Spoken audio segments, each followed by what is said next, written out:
Selamat datang di X Undercover. Channel ini merupakan perbincangan antara Dr. Jaya dan Pak Franky yang bertujuan untuk edukasi serta menceritakan pengalaman Dr. Jaya sebagai ahli forensik dan patologi. Sekedar informasi terkait jadwal tayang X Undercover yang akan tayang setiap hari Senin, Rabu, dan Jumat.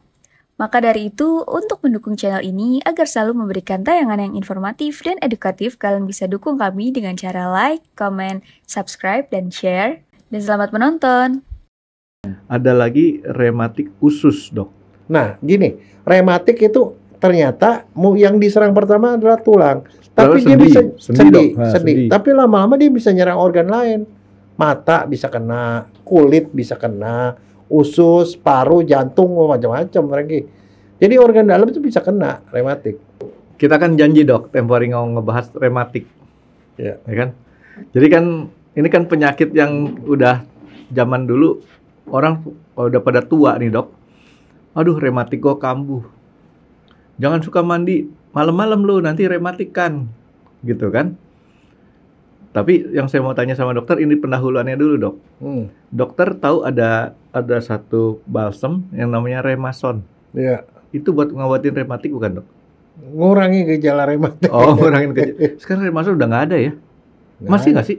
Ada mungkin, tapi di kampung-kampung mungkin. Remason anti analgetik kalau nggak salah sebutannya. Anti sakit. Oh, gitu. Sebenarnya yang bikin anti sakit tuh pedesnya itu loh. Iya. Pedesnya itu ngurangin sakit. Oh, iya, jadi ya bikin pedes. Dia jadi ya enak gitu loh. Anget-anget gitu, dok ya. Nah, jadi sebenarnya benar nggak sih, dok, ada ungkapan seperti itu kalau orang tua-tua tuh bilang, aduh, gue rematik lagi nih. Terus kemudian kayak tadi ada omongan, jangan mandi malam-malam nanti rematik. Gitu kan? Nah, rematik itu sebenarnya apa sih, dok? Nah, begini, itu yang namanya kata rematik itu kalau di awam itu ngomong rematik bahasa enaknya aja ngomong rematik. Iya. Buat dokter tuh susah, Franky. Kamu tahu nggak kalau untuk bisa ngomong soal rematik di kedokteran, sekolahnya berapa panjang, Franky? Tebak. Sekolah kedokteran kan 6 tahun ya, dok ya. Terus kemudian spesialisnya apa? Tulang. Bukan. Apaan? Penyakit dalam. Penyakit dalam 4 tahun. Oh. Jadi 6 tambah 4, 10. Terus ngambil lagi subspesialisasi rematik, rematologi. Ahli rematik ada. Ada. Konsultan rematik. Itu belajar panjang lagi, itu bisa 4 tahun lagi. Jadi baru ahli rematik, Franky. 14 tahun. Iya. Mau nggak sekolah gitu? Tapi pasiennya banyak. Bukan, dok. Bisa sambil tiduran nggak, dok? Kalau sekolahnya bisa sambil tiduran nggak apa-apa, dok. Itu namanya ilmunya rematologi khusus tuh ilmunya tuh, Franky. Pelajarnya segitu panjang. Makanya rematik itu saking umumnya, itu dokter umum juga diajarin. Cuman dia ngobatinnya nggak tuntas, nggak inilah, nggak. Istilahnya sama aja kayak kebidanan lah. Anak itu kok disuitin juga dikeluar sendiri, Franky.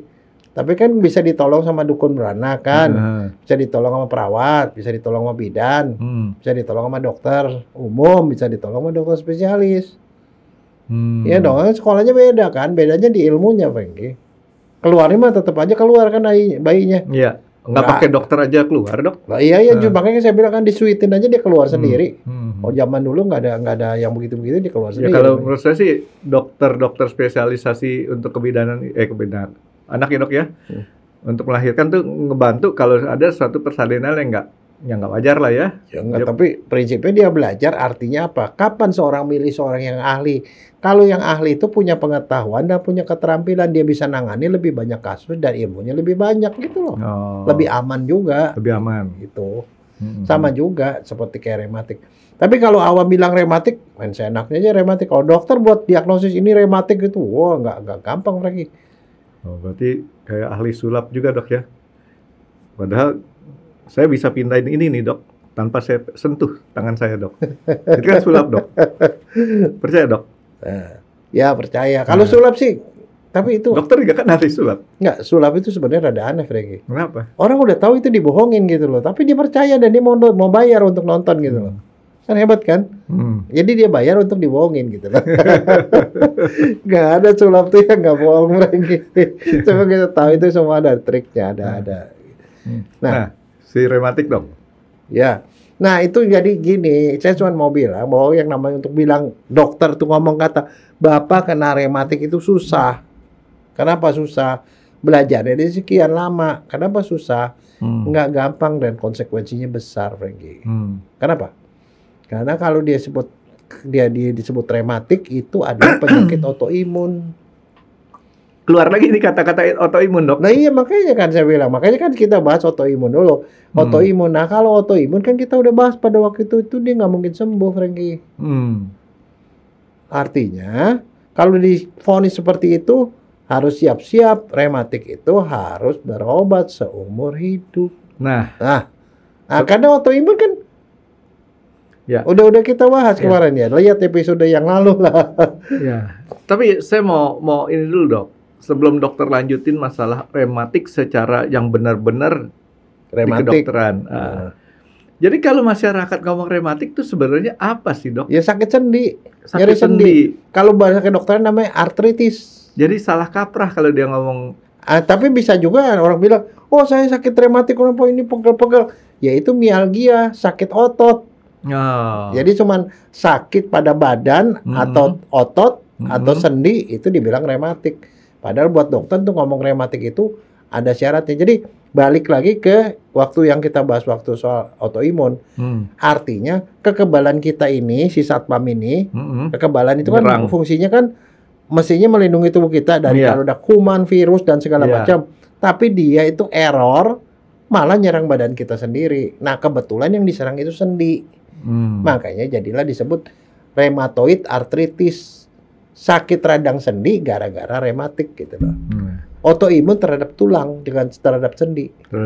Nah, apa yang dilakukan? Si kekebalan itu ngancurin sendi kita. Sendi yang dihancurin pertama itu adalah tulang rawan, Renggi. Tulang rawan kan kita tulang sama tulang kan ada rawannya. Dia serang jadi meradang. Maka di sendi-sendi besar, di bahu, siku, pergelangan tangan, lutut, tumit. Itu yang besar-besar diserang sama dia. Tapi waktu itu beda sama artritis yang gout kemarin, yang asam urat. Asam urat kan mulai dari jempol kaki kan. Iya. Nah dia itu yang serang sendi gede. Dok, kalau tunjang itu sendi bukan sih dok? Hah? Tunjang yang di restoran Padang itu. Oh, itu mah daging. Oh daging bukan sendi ya? Itu. Oh, okay. Daging serpihan daging itu dibikin bukan sendi ya. Okay. Serpihan daging sisa itu diitin kecil-kecil potongannya. Jadi makanya nggak pernah kotak tuh kalau tunjang tuh. Iya. Nah terus dok, kalau seperti tetelan tapi tetelan daging gitu loh. Terus dok, jadi dokter bilang dia menyerang sendi. Gout. Ya gout. Kalau gout kan tempatnya sini. Kalau rematik itu dia pasti nyerang sendi besar, terutama sendi besar. Walaupun yang kena pertama kali adalah jari-jari kaki dan tangan, jari-jari ya yang kecil. Tapi yang diserang ke sendi besar. Tapi sendi besar yang diserang itu simetris, nggak sama gout. Dia simetris. Jadi kalau kanan kiri. Nah, salah satu ciri lagi rematik adalah dia kena nih. Meradang sakit banget, sembuh, kambuh lagi, hilang, kambuh lagi gitu. Jadi kambuh-kambuhan, Rengki. Dan itu akan terus. Nah, mula-mula yang diserang ini rawan, terjadi peradangan pada rawan, sakit tuh. Habis itu lama-lama rawannya bangkit tipis, yang diserang tulangnya juga. Lama-lama tulang sama tulang nyambung karena udah nggak ada rawannya lagi. Pernah nggak lihat ada orang yang apa bengkok-bengkok begitu? Enggak sih, saya sih. Ya udah bengkok dan nyambung, nggak bisa dilurusin tuh, Franky. Oh, orang yang bengkok kelihatannya kayak orang tua gitu jalannya, dok? Yes. Oh, itu saya pikir udah bawaan, dok. Bukan, rematik. Nah, kalau yang rematik gitu seperti ya? itu terpaksa harus dibedah, Franky. Oh. Dibedah supaya dia bisa lurus. Kasih besi gitu? Dikasih bantalan lah di situ. kasih Kalau sekarang pakai stem cell bisa tuh dibikin, jadi terbentuk rawan lagi. Ya whatever lah, tapi maksudnya itu sampai bikin cacat. Cacatnya tuh cacat di sendi-sendi besar begitu. Saya pikir itu bawaan loh, dok. Yang tadi dokter bilang sampai bungkuk gitu, dok. Bukan ya ternyata ya? Bukan. Nah, sekarang ya masalahnya begini, Renggi. Jadi kalau rematik itu kenapa jadi masalah? Kalau nggak diobatin, tuh dia bisa membuat cacat. Dan kalau cacat harus dioperasi, gitu loh. Nah, kalau udah dioperasi itu urusannya dokter bedah tulang, SPOT, makanya tadi kamu bilang tulang. Tulang itu urusannya tuh untuk rekonstruksi tulangnya supaya dia bisa bener lagi gitu loh. Nah, ya seperti itu. Nah, satu bedanya sama itu tadi kalau rematik ya, dia masa kambuh di awal, namanya kalau pas lagi meradang itu namanya flare. Api. Tembakan gitu. Flare. Kemudian hilang, bisa ini. Terus ada sesuatu tiba-tiba dia kambuh lagi. Dan orang baru bisa disebut rematik kalau sudah sakit minimal 6 minggu, Frankie. Jadi enggak baru badan pegal-pegal, sakit rematik enggak. 6 minggu dan untuk bisa diagnosisnya itu mesti periksa macam-macam. Terus orang urusannya apa dok mandi malam-malam sama dia bilang rematik tadi itu? Nah, itu apa radang sendi tadi? Itu kan awam. Nah, radang sendi. Padahal kan radang sendi dok. Nah, iya oke. Sekarang begini, kalau ditanya ke ini ke dokter, apa sih yang jadi sebab rematik? Tapi dokter juga sering ngomong jangan suka mandi malam gitu kan? Dokter-dokter zaman dulu. Mungkin bisa memperparah, Frankie. Ada beberapa hal yang bisa memperparah rematik. Gejalanya makin parah. Ya mungkin makin memperparah, tapi bukan sebab. Yang namanya sebab rematik sampai sekarang dokter nggak pernah tahu sakitnya sebabnya apa. Nggak tahu, Frankie. Taunya ada gitu ya? Autoimun. Autoimun, nah sekarang kita nggak tahu tuh kenapa tuh si kekebalan kok nyerang sendi. Ya nggak tahu, Frankie. Orang cuma bisa tahu ada beberapa faktor resiko yang orang lebih sering kena rematik. Penyakit rematik artritis. Lebih sering. Apa? Apa, dok? Nggak tahu. Serta genetik. Kan selalu bilang penyakit selalu obatnya genetik dan lingkungan. Genetik tuh ada sel kekebalan namanya HLA, Human Lymphocyte Antigen. Antigen tuh darah putih. Darah putih itu punya antigen, punya protein. Nah, protein ini HLA itu yang ngatur DNA-nya itu ada kerusakan di situ. Itu diduga seperti itu. Jadi balik-balik ke DNA lagi, Frankie. Jadi ada bagian yang rusak, ada gen yang kalau itu berubah menyebabkan kekebalannya jadi error. Itu. Tapi bisa juga faktor lingkungan. Nah, faktor lingkungan macam-macam. Dari makanan, bisa infeksi, bisa dari polusi, terus bisa juga dari kencing manis katanya bisa efeknya dari situ. Jadi ada banyak hal yang sebenarnya kalau ditanya-tanya ujung-ujungnya dokter nggak tahu sebenarnya. Autoimun sesuatu yang kita tidak tahu. Tetapi kita tahu bahwa itu untuk ngebantu itu juga nggak tahu. Nah, itu faktor lingkungan. Tapi belakangan ketemu ya fakta bahwa ternyata itu ada hubungannya juga dengan vitamin D. Balik-balik ke vitamin D, Frankie. Ada beberapa orang kekurangan vitamin D itu yang menyebabkan itu dia error.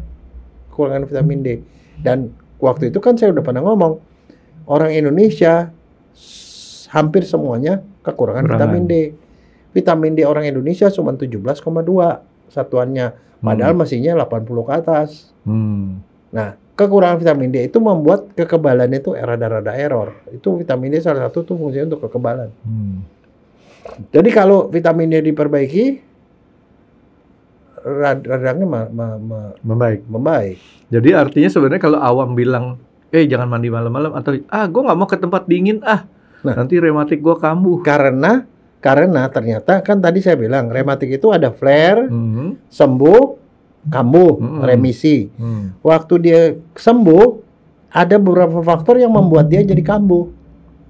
Perubahan cuaca. Kondisi-kondisi yang mengakibatkan dia kambuh. Perubahan cuaca, stres, di situ merokok, minum alkohol, ada makanan tertentu. Tiap orang bisa beda-beda. Ada makan sayur tertentu yang bisa bikin dia kambuh. Nah, disitulah masuk tuh orang bilang jangan mandi malam. Ada beberapa orang yang begitu dia mandi malam tadi dia kambuh lagi sakitnya. Dan tahu nggak orang sakit rematik yang benar-benar didiagnosis sama dokter, dia paling takutnya sama apa, Frankie? Bukan cacat, bukan. Capek, badannya capek. Sakit melulu, sakit kronis. Capek dan sakit kronisnya itu yang membuat dia sengsara seumur hidup. Sampai dia kayaknya mau gerak, dia nggak mau gerak. Akibatnya apa kalau dia nggak mau gerak? Karena dia sakit sendinya. Gejalanya itu dong dok, kayak telur sama ayam. Ya. Bulat. Nah, kamu tahu nggak apa itunya radang? Tanda-tanda radang. Itulah yang waktu itu kita pernah ngomong. Merah, rubor. Kalor. Kolor apa kalor? Kalor dulu. Kalor dulu. Kalor itu panas. Dolor, sakit. Fungsiolesa. Akhirnya gangguan fungsi. Akhirnya kan rasa sakit dia nggak mau jalan. Kamu jalan ototnya kecil. Ototnya kecil dia malah nggak bisa jalan. Makanya saya bilang telur sama ayam tuh, Dok. Iya. Nah, itu tanda peradangan tuh sangat jelas pada saat dia flare atau pada saat dia remisi. Dan itu ada beberapa faktor. Nah, setiap orang itu dia harus belajar tuh.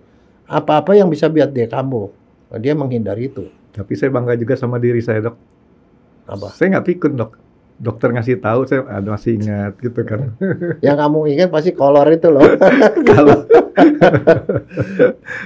Oke. Jadi si rematik tadi yang awam-awam ngomong kayak gitu, Dok, sebenarnya itu adalah suatu bagian setengah bener lah gitu loh. Sebagian doang, Dok, ya, daripada pencetus sakitnya tadi. Jadi makanya sih kalau mandi malam saya harus selalu pakai air panas. Artinya memang kan ada panas dingin ya, Dok, di rumah. Gitu kan. Jadi enak kalau kecuali ini satu nih, Dok. Saya waktu itu nginep di hotel di Bandung. Saya udah setel pakai air panas gitu. Saya buka air dingin doang, Dok, keluar. Buset, ngejengkang saya, Dok. Nggak, tapi sebenarnya kalau di tempat dingin ya, Frankie ya. Lebih enak mandi air dingin loh. Mandi air dingin di tempat dingin itu kamu lebih tahan dingin. Habis gitu. Tapi kalau mandi air hangat kembali ke tempat AC, kedinginan loh kamu. Iya. Iya kan? Ya, tapi kebayang sih, Dok, kalau mandi air dinginnya, Dok. Tapi yang paling enak sebenarnya bukan itu, Frankie. Apa? Kayak di Jepang, ke onsen, Frankie. Onsen itu beda di Indonesia sama di tempat spa ya. Bukan spa, itu apa sih? Itu yang jacuzzi ya. Iya. Jacuzzi yang ada. Kalau di Indonesia kan cuma ada 2 suhu doang tuh, panas dan dingin sekali. Saya mendingan di tempat yang hangat, yang panas. Itu panas sekali. Kalau di Jepang nggak gitu. Di onsen itu ada palangnya gitu, 16 derajat, 18 derajat, 20 derajat gitu. Jadi kita bisa bagi dari yang dingin ke yang panas, atau yang dari tengah ke panas, nanti ke dingin gitu, dikit-dikit. Ada peralihannya, Frankie. Nggak mendadak. Gitu. Tapi kalau dulu di rumah ada jacuzzi, tapi lama-lama nggak dipakai karena kita malas nungguin air. Nah, Dok, balik ke rematik nih, Dok. Nah, rematik ini kan orang awam selalu ngomong-ngomong kayak gitu, artinya itu cuma sebagian daripada kasus penyakit rematik. Nah, rematik itu juga tadi dokter sebutin nggak ketahuan sebabnya apa, tapi langsung timbul satu istilahnya yang dirasakan sama orang-orang, Dok. Nah, ini tentunya kan kalau kita ngomong penyakit tuh ada kita masih tanggulangi. Tapi tanggulangi juga tadi dokter bilang karena autoimun nggak bisa tuntas. Nah, sekarang, Dok, supaya dia nggak melebar, Dok, nggak kemana-mana tuh, Dok, penyakitnya. Bisa nggak sih, Dok, dilokalisir penyakit itu, Dok? Itu perjalanan penyakit itu bisa dihambat. Ya, dia penyakitnya itu bisa dihambat, tapi yang kayak begitu masih berobat ke dokter. Bisa dihambat. Dan satu lagi ada banyak itu untuk obat ini apa? Pertama, kenali kamu tuh yang sebenarnya yang bikin kamu kambuh itu apaan? Stres. Kalau stres ya belajarlah untuk belajar menenangkan pikiran, barangkali belajar yoga, meditasi atau apa ya. Ngurangi stres gitu loh. Mengubah cara pola pandang itu stres satu. Kedua, jangan makan yang ada berapa makanan yang masih dipantang, Frankie. Jangan makan yang daging-dagingan, daging merah. Daging merah tuh harus dikurangin. Terus kemudian makanan yang goreng-gorengan, makanan olahan itu harus dikurangin. Jangan makan yang manis-manis. Itu loh. Jadi ada seperti itu. Terus apalagi dia mesti olahraga, Frankie. Jangan gara-gara sakit dia itu nggak olahraga. Olahraga tuh olahraga jangan dipaksa, tapi tetap harus gerak. Buat apa? Olahraga tuh fungsinya 2. Satu, fungsinya tuh untuk supaya memperkuat otot. Memperkuat otot, dan dia punya endurance. Jadi olahraga yang penting rutin, tetapi harus terus gerak. Karena kenapa? Kalau enggak nanti dia lebih gampang makin lama makin kaku tuh sendi. Nanti kamu nggak bisa jalan. Nggak punya kekuatan, Dok, ya? Ya. Nah, jadi olahraga yang paling baik apa? Jalan sama berenang sama cycling. Sepeda. Itu. Tapi itu yang penting rutin. Gitu. Dok, kalau jalan kita pakai alat buat treadmill itu kan bisa buat jalan di tempat ya, Dok. Sama kita jalan di yang di Sama aja. itu sama aja, Dok. Sama aja. Cuman kalau jalan biasa kan ya pemandangannya ya berubah-berubah gitu loh. Sekarang juga itu bisa berubah-berubah, Dok. Karena sekarang di depan itu ada TV, Dok. Serius. Sekarang dokter ya, kemarin saya barusan ngobrol tuh. Di rumah juga kan itu sebenarnya bisa taruh TV. Terus sekarang ada katanya sepeda statis, Dok. Itu ada TV-nya di depan dan itu berat ringannya tuh tergantung. Ada setelannya. Kata kita lagi TV-nya tuh gunung lebih berat katanya. Saya mau coba beli itu, Dok, yang kayak gitu, Dok. Ya. Ntar kalau ada yang tahu kasih tahu saya, Dok. Tapi saya berani taruhan lagi. Jangan-jangan nasibnya seperti yang lalu. 2 kali pakai, Dok. Semangat belinya doang, habis begitu kagak dipakai. Kamu sih Masih ada temen, Dok. Tapi kalau treadmill sekarang karena buat penyembuhan kaki saya sekarang udah saya rutin pakai lagi, Dok. yang penting di sini, Frank. Nah, jadi artinya Tapi ada juga yang mesti diituin, Frank. Itu polusi salah satu yang menghindari polusi ya. Rokok, jangan ngerokok, jangan minum alkohol karena itu memperberat, Frank. yang saya lagi mau coba tanyakan sama dokter, itu lari-larinya kemana, Dok? Kan kayak tadi, makanan nggak boleh makan casio, daging merah, Dok. Itu ada beberapa makanan yang memperberat peradangan. Oh, Itu jadi masalahnya. itu hasil tadi, terus kemudian diolah di perut ini yang mengakibatkan kemudian dia jadi trigger gitu ya, Dok, ya? Trigger untuk peradangan. Jadi dia malah makin sakit. Itu satu. Jadi mengubah pola hidup lah. Pola hidup artinya olahraga harus ada olahraga. Terus kemudian makanan yang mesti dijaga. Kita belajarlah mana yang kira-kira bikin dia kambuh dan segala macam. Gitu loh. Terus udah gitu ada fisioterapi juga lakukan. Ya pokoknya ada banyak lah. Itu tapi yang paling penting juga tuh olah pikiran. Dan satu, kalau kita bisa menjaga supaya dia nggak sering-sering kambuh, artinya menjaga lingkungan ya tadi ya segala macam, itu dia bisa agak dihambat, jadi nggak kenapa-napa sebenarnya. Tapi kalau dia nggak diobati sama sekali itu nanti bisa jadi cacat sampai akhirnya kakinya udah bengkok, udah nggak bisa jalan ya, jadi nanti malah jadi nggak bisa aktivitas gitu loh. Nah kalau ke dokter terus kalau gitu buat dia itu apa yang mesti dilakukan? Ya pergi ke dokter spesialis. Di sana biasa mereka kembali lagi ke waktu kita bicara autoimun, diperiksa ANA. Dia punya anak positif enggak? Enggak. Terus ada dsDNA diperiksa. Terus ada protein namanya CCP. Ada antibodi terhadap protein CCP itu diperiksa. Terus kalau dia diperiksa juga darahnya itu cepat mengendap enggak? Kalau dia cepat mengendap berarti peradangannya hebat. Ya sama dokter nanti akan dikasih obat. Tapi saya cuma mau kasih tahu kembali lagi namanya autoimun dikasih obatnya kalau sampai dikasih obat yang makin keras itu obatnya itu banyak efek samping. Banyak sekali ya saya dapetin orang yang kena rematik, dia nggak mengontrol pola hidupnya, nggak mengontrol segala macam, terpaksa dia minum obatnya itu salah satu yang biasanya paling ditekan ke orang itu dia menyerang lambung, Franky. Bikin lambungnya itu berdarah. Saya punya mertua soalnya, mertua saya makan obat-obat seperti itu, ya masuk ICU sampai 2 atau 3 kali gara-gara perdarahan lambung. Ujung-ujungnya bisa gamenya itu bukan gara-gara itu, tapi gara-gara perdarahan lambungnya itu.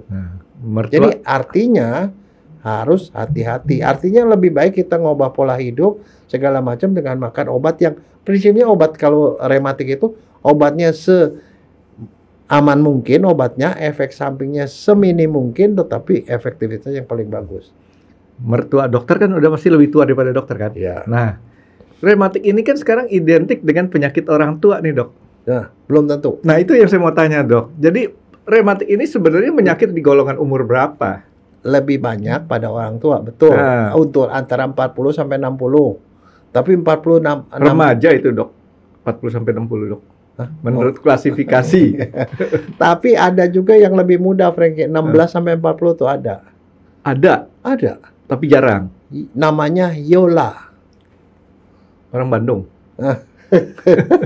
Yola itu yang onset rheumatoid arthritis. Jadi rheumatoid arthritis yang muncul pada usia lebih muda. Kalau yang di atas 40 itu yang paling banyak di atas 40 sampai 60 tuh. Itu namanya LOIA, Later Onset Rheumatoid Arthritis.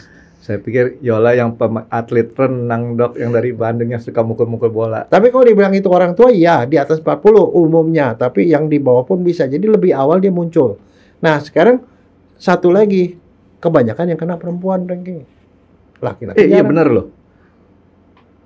Jadi banyak perempuan. Yang banyak ngeluh ke saya tuh tante saya tuh pada ngomongnya selalu rematik, jarang laki-laki. Apakah karena dia terlalu merasakan atau laki-laki lebih tahan kuat ininya dok? Ada teori yang mengatakan bahwa salah satu unsur penyebab lingkungan yang menyebabkan autoimun ini adalah hormon perempuan, progesteron, estrogen. Itu perempuan itu ya estrogen progesteron lah, pokoknya hormon itu imbalance itu tapi itu tetap satu teori, tapi kenyataan perempuan lebih banyak. Dan jangan lupa polusi itu juga pengaruh, Franky. Polusi itu juga salah satu diduga bisa mencetuskan. Tapi whatever ya, tapi ada beberapa orang nih penelitian ya yang menunjukkan kalau dia minum antioksidan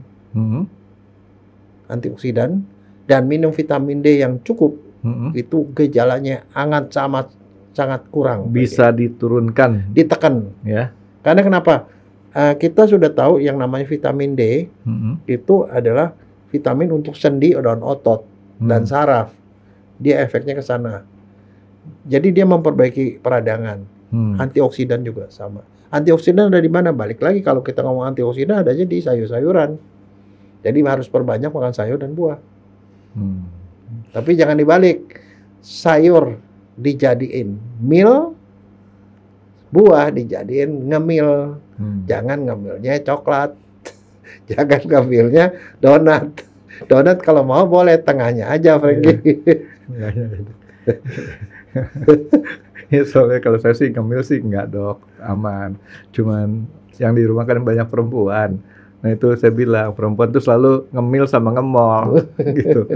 Jadi intinya kan yang kita mau bahas nih dok, bahwa yang istilah rematik itu tidak mencerminkan rematik yang benar-benar secara kedokteran nih dok ya. Cuman istilah awam itu orang ngomong rematik. Sakit sendi atau sakit otot dibilangnya rematik. Padahal kalau udah kita ngomong rematik itu sangat kompleks. Dan dokter nggak gampang-gampang bilang rematik. Ada kriterianya rematik tuh harus begini. Tapi ada beberapa yang jadi patokan umum ya. Kalau benar-benar rematik ya, kenanya sendi besar. Sendi besar nih, dok, sini. Ini pergelangan tangan, sini, siku, sini, panggul, lutut, sampai tumit. Nah, selebihnya adalah jari-jari nih. Jari-jari tangan dan jari-jari kaki. Tapi itu yang kecilnya itu. Yang gedenya itu. Dan kenanya simetris, kanan kiri. Jari-jari. Ingat dok? Dengan cara ngomong jari-jari gitu. Kuis jari-jari. Nah, dok.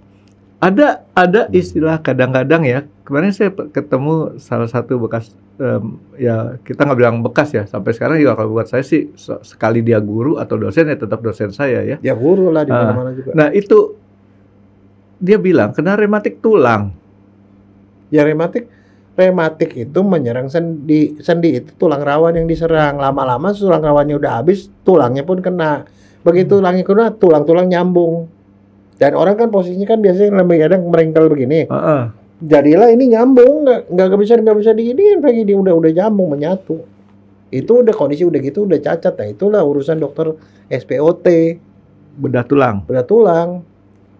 Oh. Jadi rematik tulang ya memang udah gitu, dia menimbulkan kecacatan. Cuman beda dengan yang gout. Gout tuh benjol-benjol ininya.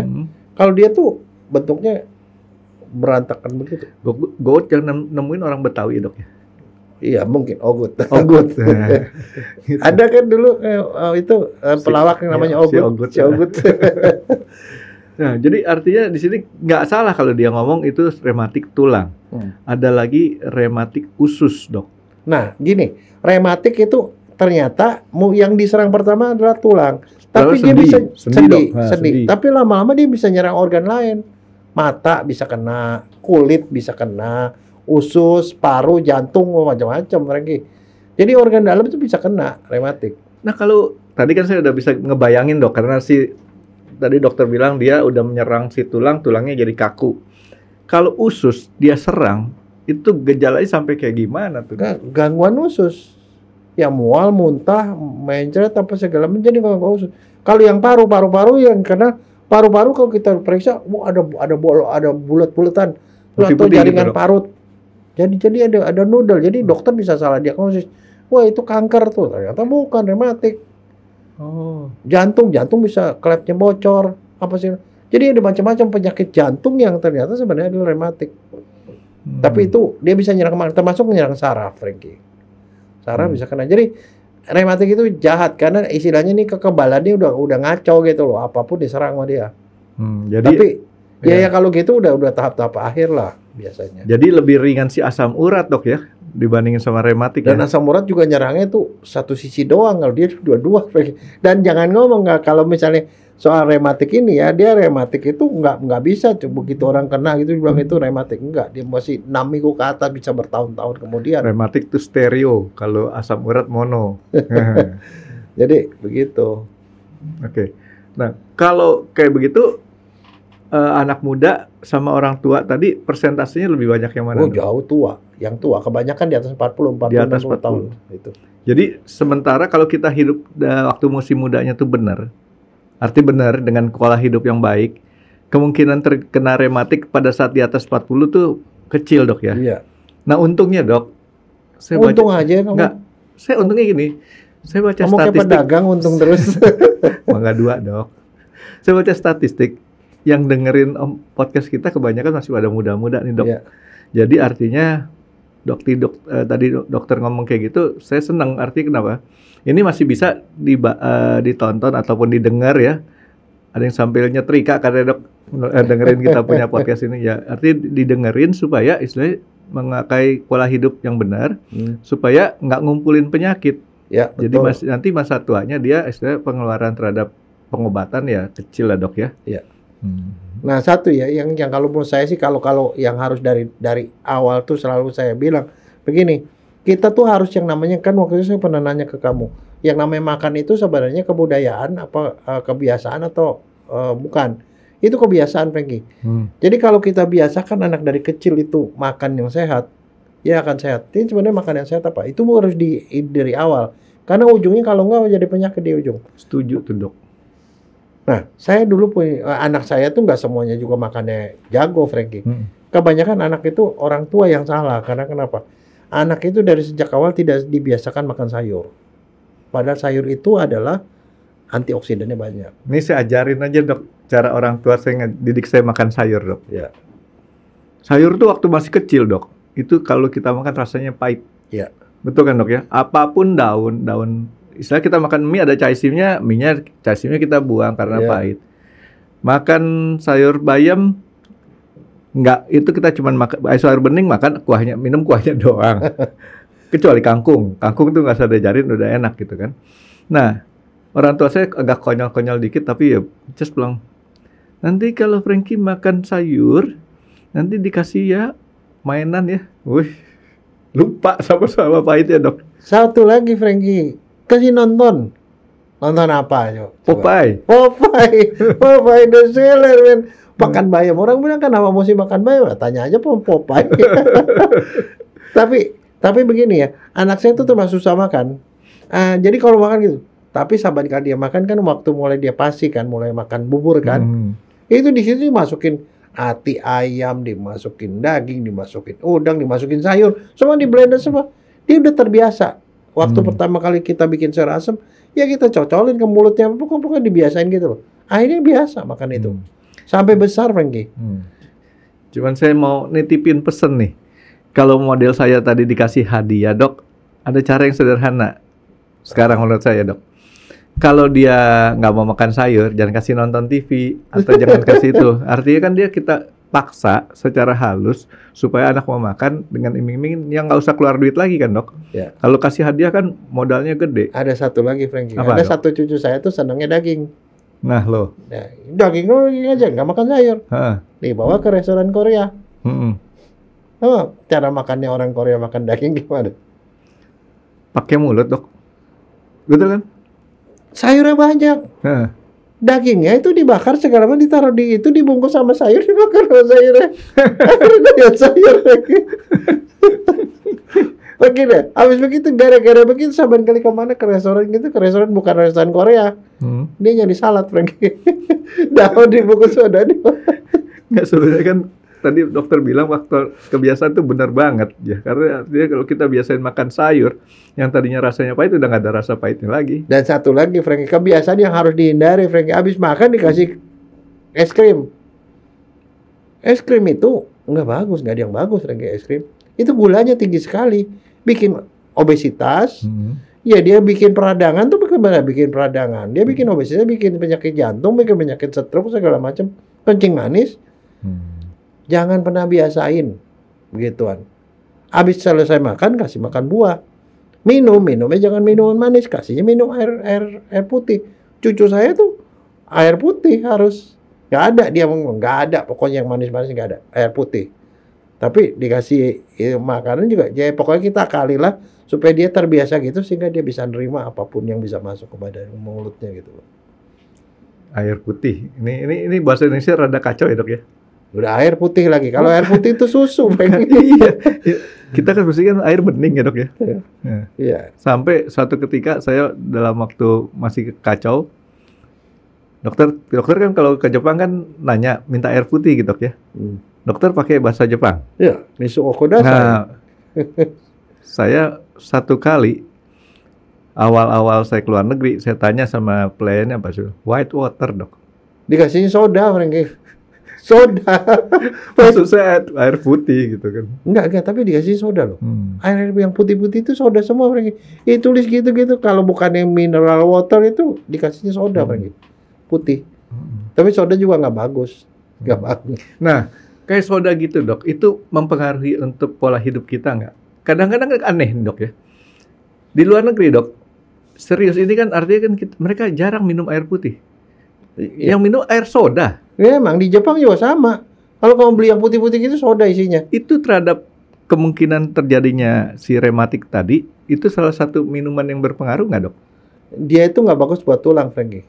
Nanti one day kita ngomongin lah soal itu. Tapi yang soda itu nggak bagus. Berarti minuman kalau kita bilang kan, walaupun air soda ya, kan habis itu ada soda gembira tuh. Air soda, kan rasanya kan bening aja gitu, tapi ada sodanya. Dikasih susu jadi gembira dia pergi. Ya jadi kan kalau kita kalau di luar negeri ya, kalau kita minum, kita ditanya minum apa, kita bilang soda. Itu artinya kan bisa air soda, bisa Coke, bisa macam-macam tuh dok, soft drink lah gitu.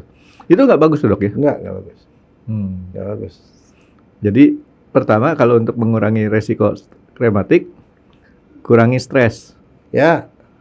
Minum makanan yang tidak ada gulanya, menimbulkan rendah gula. Terus apalagi rendah gula. Terus kemudian ada beberapa makanan tertentu yang dia kagak boleh. Makanan olahan, daging merah nggak boleh. Kasio dok. Ya jadi yang boleh makan cuma itu doang. Yang boleh dimakan cuma daging putih, ayam, sama ikan. Ikan dori? Nggak apa-apa. Nggak apa-apa ya? Ikan salmon? Hah? Ikan salmon? Ikan salmon nggak apa-apa, salmon mah bagus. Dia nggak putih loh dok, orange. Nggak apa-apa. Nggak apa-apa karena bukan enak. Merah. Karena enak gitu. Oke, terus apalagi tadi dok? Saya lupa. Jangan merokok, jangan minum alkohol. Merokok. Nah itu urusannya apa dok? Merokok sama alkohol dulu. Mempengaruhi kekebalan, merusak kekebalan dia. Oh, itu yang nyerang ke sana juga dok ya. Jadi ya pokoknya kalau menurut saya sih yang hidup sehat lah, balik-balik ke kalau kembali ke pembahasan yang olahraga itu adalah hidup sehat lagi. Balik-balik ke sana. Jadi kalau untuk jaga itu cuma satu, hidup sehat lah. Oke, jadi rematik rasanya mungkin mengerikan, tapi istilahnya yang kita ngomong tadi masyarakat awam sekarang rematik itu dalam taraf rematik yang masih bisa ditolerir sakitnya tuh dok ya. Tapi ini kalau rematik itu nggak berobat ke dokter, ya itu akan bisa dia cepat, kan nggak ke dokter nggak dikasih tahu apa-apa yang boleh dan nggak boleh.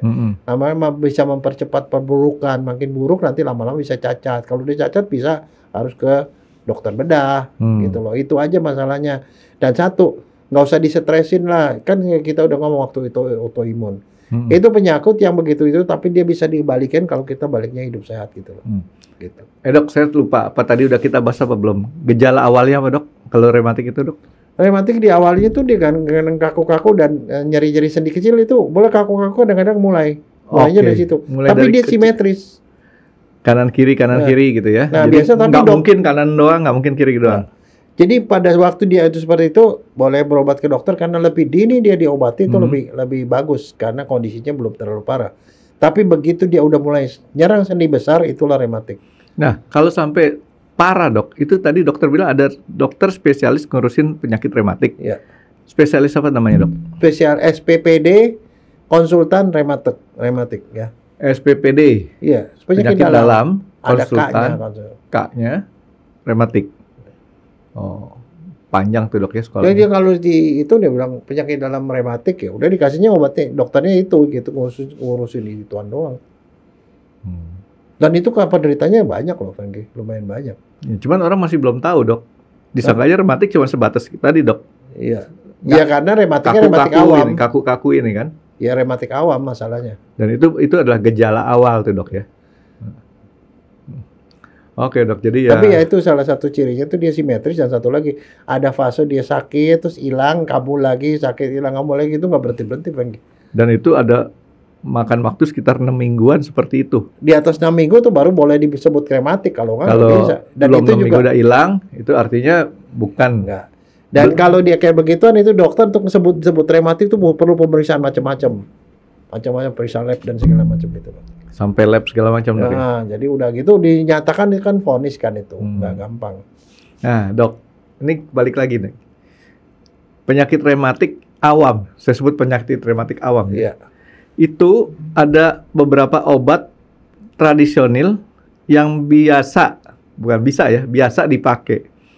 Kadang-kadang orang dibebet. Ya. Pakai jahe lah, pakai apa? Pakai dibebet di sininya nih, dok, supaya dia anget. Atau dikasih minum jahe penghangat. Itu masuk akal apa enggak sih, dok? Masuk di akal. Karena semua obat-obat yang misalnya, namanya itu kan peradangan.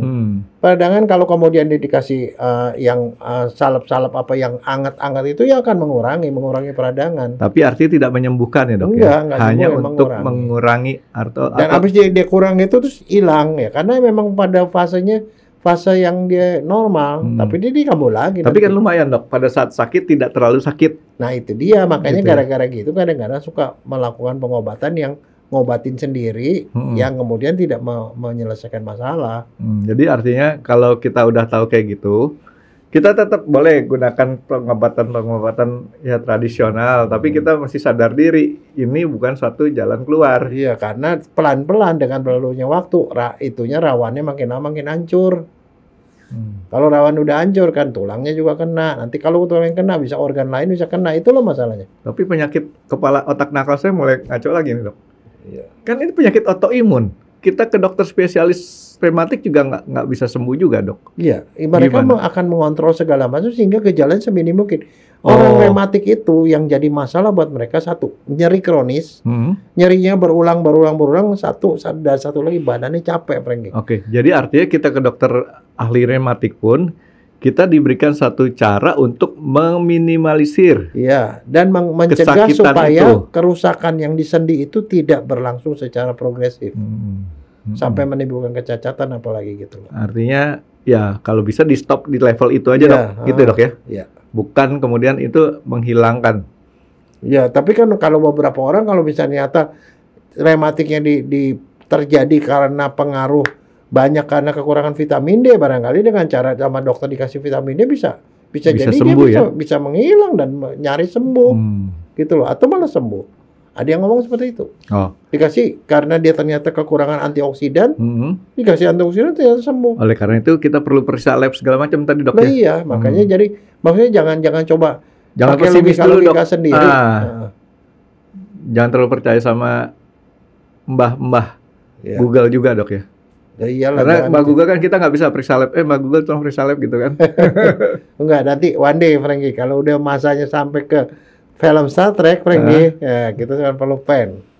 Ingat dokter yang perempuan itu, dia pakai pen nih, cek langsung scanning keluar. Otaknya ada yang error, gini, ada gini, langsung bisa begitu, Frank. Itu scanningnya kayak gitu. Saya mau ke zaman Star Trek aja, Dok.